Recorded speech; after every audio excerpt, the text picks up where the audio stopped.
Chicos, ¿qué tal? ¿Cómo están? Sean todos ustedes bienvenidos a una sesión más de Historia de Honduras. Les invito a que me acompañen para charlar un poco precisamente sobre la expansión europea que va a ocurrir durante los siglos XV y XVI y que como producto de esta expansión pues vamos a empezar a formar parte de un mundo mucho más grande que el que habíamos conocido en aquel tiempo. Yo sé que todos ustedes en algún momento conocen sobre los viajes de Colón, conocen sobre lo que ocurrió con la llegada de Colón, pero ¿alguna vez ustedes se han puesto a pensar por qué razón esta gente vino hacia acá? ¿Por qué el europeo viaja hacia América? ¿Por qué Cristóforo Colón inicia un proceso a partir del cual empieza nuevamente lo que es un proceso de colonialismo por parte de europeos, solo que en otra región del planeta?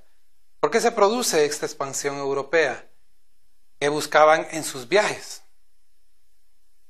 Yo sé que algunos de ustedes pueden tener ya respuestas a estas preguntas, pero para reafirmárselas, vamos a desarrollar la sesión de hoy en base a los siguientes objetivos.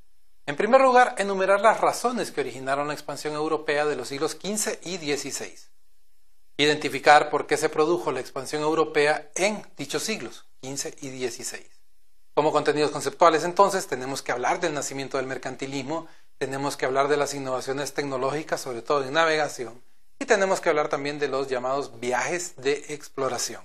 Así que, para iniciar lo más rápido posible, ¿cuáles fueron las razones para esta expansión? Básicamente lo que se buscaban eran rutas hacia Oriente para conseguir especias y metales preciosos. Eso es básicamente lo que se está buscando. Pero a la vez, debido al entorno que se está dando en estos siglos XV y XVI, van a ocurrir otros eventos también, que van a fomentar o que van a ser razones para esta expansión. Entre ellas, y lo más particular, los avances que se van a dar en la ciencia. Estamos hablando de la confección de mapas, cartas de navegación, la brújula, el astrolabio y todos aquellos elementos que permiten una navegación más confiable y segura a grandes distancias. Y lo otro que tendríamos que hablarles precisamente es de un fenómeno muy particular, y es precisamente el mercantilismo.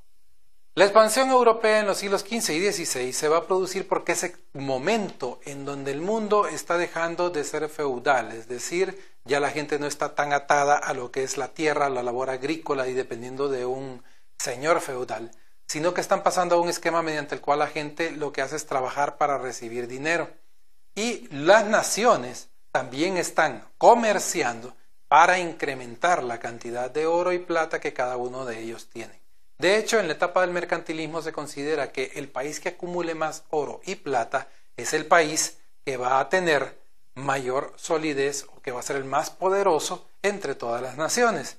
Obviamente este es un proceso que va a permitir generar grandes cantidades de dinero que posteriormente van a tener que echarse, como quien dice, a circular por todo el mercado a fin de ir creando poco a poco más dinero.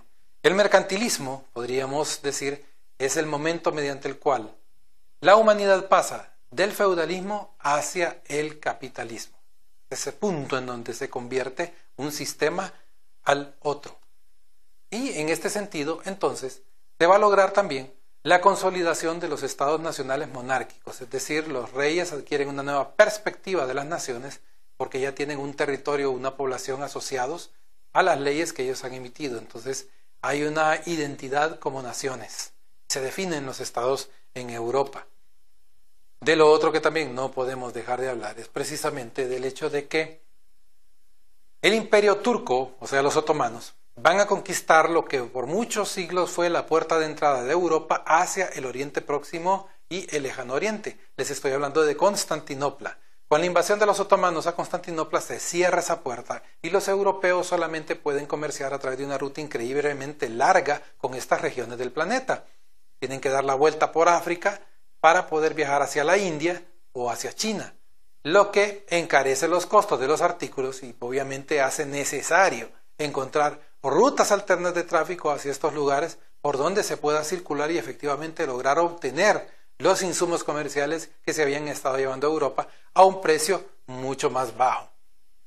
Así que la nación que lograra encontrar esta ruta prácticamente iba a tener la hegemonía comercial, política y económica en Europa.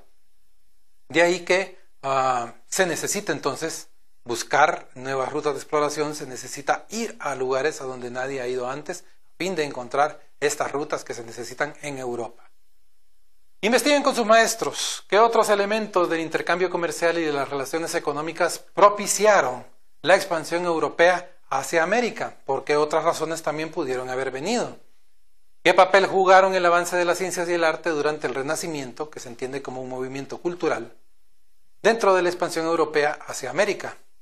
Por último, pregúntenle a su maestro, ¿qué significó América para los europeos del siglo XV y XVI? Discutan entre ustedes, discutan con el maestro, lleguen a las conclusiones pertinentes para que entonces puedan entender por qué razón los europeos se decidieron a llegar hasta acá a América. Nosotros les hemos propuesto algunas razones, encuentren ustedes otras y así incrementamos el conocimiento sobre esta etapa tan interesante de lo que va a ser la historia de Honduras en el periodo colonial. Como objetivos, pues alcanzamos el enumerar las razones que originaron la expansión europea en los siglos XV y XVI, también el identificar por qué se produjo la expansión europea en dichos siglos. Como contenidos conceptuales desarrollamos el nacimiento del mercantilismo, la innovación tecnológica en la navegación y los viajes de exploración. Así que eso ha sido todo. Que la pasen bien.